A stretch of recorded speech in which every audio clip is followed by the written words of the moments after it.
Good day, ma'am. I am Benjamin G. Sangkay, and this is my video presentation for our subject, the life and works of Dr. Jose Rizal.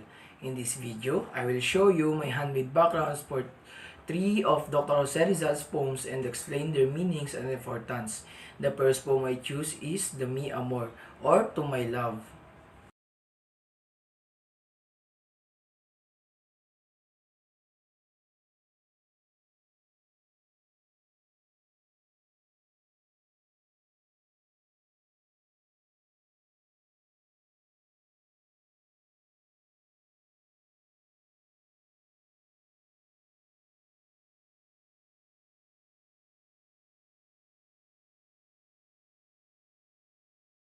Ang unang poem na napili ko ay ang Mi Amor o To My Love. Isinulat ito ni Rizal nung siya ay bata pa at dito makikita natin ang kanyang pagiging romantiko.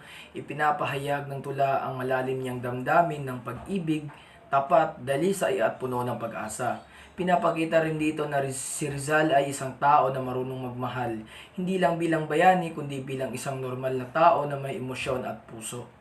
Sa pamamagitan ng Mi Amor, pinapaalala sa atin ni Rizal na ang pag-ibig ay inspirasyon para gumawa ng kabutihan at pagbabago.